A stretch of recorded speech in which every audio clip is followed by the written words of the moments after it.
Y en este primer tramo vamos a estar conversando con Ana Bonet. Ella es doctora y es docente e investigadora de la Universidad Católica de Santa Fe. Está al frente de varias investigaciones y su responsabilidad es guiar a los que están iniciándose en la investigación en la Universidad Católica. Así que bueno, nos estuvo comentando acerca de los desafíos del trabajo en cuarentena.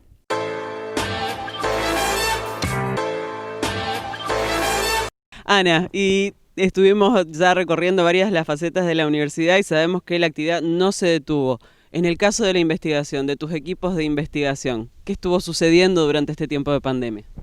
Sí, nos seguimos encontrando a través de las diferentes plataformas virtuales, tanto con los alumnos becarios como con diferentes investigadores, y la verdad que fue un tiempo por ahí difícil porque no nos podíamos encontrar personalmente y eso le debe estar pasando a todo el mundo.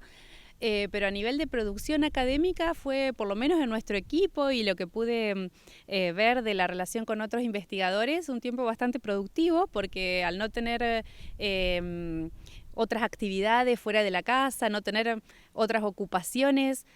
sobre todo que implicaban tiempo y salir de la casa, el estar mucho en la casa llevó a que, por ejemplo, los becarios hayan pedido más lecturas, más recomendaciones de textos para leer, para trabajar. Casi todos los que estaban haciendo tesis mandaron avances, así que eso fue significativamente más productivo este año y digamos un beneficio para la investigación de la pandemia. Así que bueno, en ese sentido estoy contenta con el trabajo. Se trabaja de manera diferente, ya bueno, no nos encontramos personalmente en la universidad como antes, pero de manera virtual estamos trabajando muy bien. Y desde el arzobispado surgió también la necesidad de comenzar a pensar este día después, nos comentabas. Sí, el obispo convocó al rector y a los vicerrectores de la universidad para pedirles si la universidad podía hacer algún aporte desde la investigación, pero también desde la docencia y la extensión, para pensar cómo vivimos esta pandemia todavía y bueno, y cómo podemos hacer un aporte para repensar el día después. Y en este sentido nos estamos encontrando un equipo que se llama Actuar Hoy, para pensar el futuro, y este equipo responde al pedido del Papa Francisco de pensar el post-COVID. Así que nos estamos encontrando docentes e investigadores de las diferentes áreas, hoy en día haciendo un poco un diagnóstico de la situación, pero sobre todo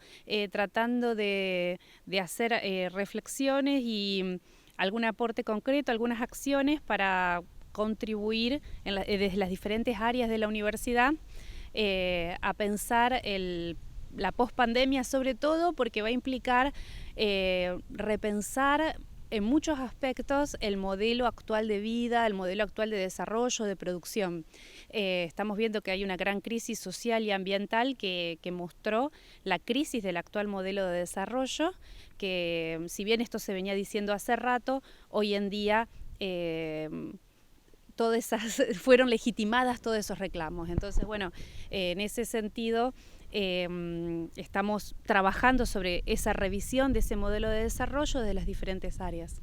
Bien, y entonces todos estos aportes que por ahí venían haciéndose aisladamente van tomando cuerpo de alguna manera. Y nos hablaba sobre todo de los derechos sociales versus, se podría decir, los derechos individuales en este momento. En realidad, yo no sé si los pondría como contra, pero sí lo que mostró la pandemia, y en eso estamos trabajando con el equipo de investigación sobre derechos humanos y economía,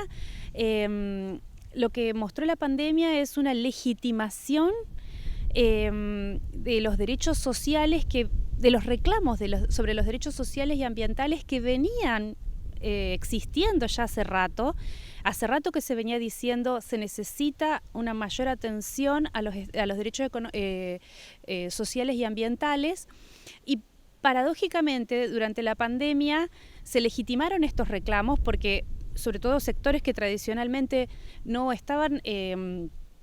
de acuerdo, por ejemplo, con la intervención estatal en materia de derechos sociales, de pronto reclaman intervención en este sentido y, como decía, paradójicamente, se acepta, se legitima una limitación de las libertades, ¿no? Entonces, no diría que es de contraponerlos a los derechos individuales y sociales, pero sí que de pronto se muestra una cierta prioridad o una cierta primacía de los derechos sociales y ambientales, sobre todo de aquellos relacionados con un nivel de vida digno, como la salud y la alimentación.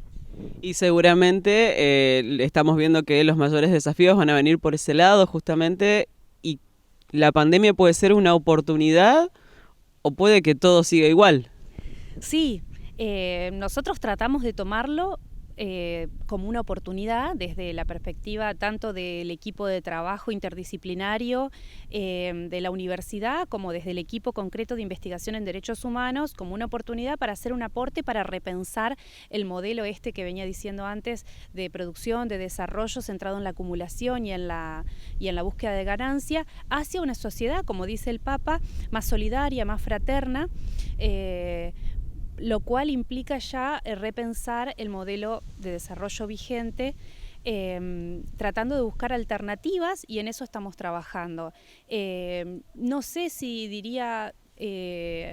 si habría un modelo único, porque volveríamos a caer en una hegemonía, pero bueno, pensar, abrir la posibilidad de diferentes alternativas que nos permitan vivir en una sociedad más justa. Y quizás esto que creíamos que el mundo se había puesto entre paréntesis, en realidad hay toda una nueva interconexión, ¿no? Estamos dándonos cuenta de la necesidad, pienso en esta imagen de todos juntos en la barca que nos regalaba Francisco al principio de la pandemia, y de nuevo, estas nuevas redes que se empiezan a formar, tanto de quienes piensan el día después como quienes estamos viviendo en este momento, ¿no? Sí, hay que reconocer que hay mucha gente que la está pasando muy mal, y en ese sentido se necesita una atención muy especial a ellos. Yo creo que el Papa lo viene diciendo, sobre todo, bueno, esta pandemia puso en evidencia la importancia de las relaciones de cuidado. Ese es otro de los temas que yo creo que es fundamentales para tener en cuenta.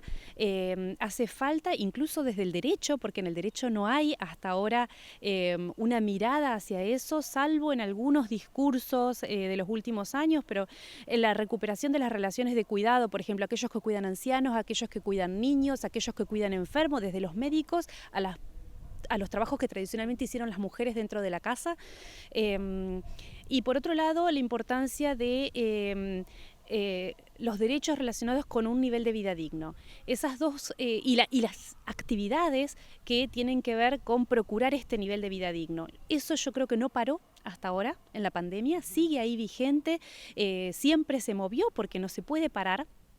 Y eso implica mucho sacrificio de parte de los que llevan adelante esto, desde los cuidar los niños, cuidar los ancianos, y también producir alimentos, incluso y cuidar a los enfermos, incluso poniendo en riesgo la propia vida. Y eso me parece que muestra cómo sociedad tenemos que cuidar estas actividades y volver a focalizarnos en esos más que en otras actividades que muchas veces tenían que ver con cuestiones más, digamos, de bienestar, un poco más superfluas, que eran las que a veces nos implicaban todo el tiempo, ¿no?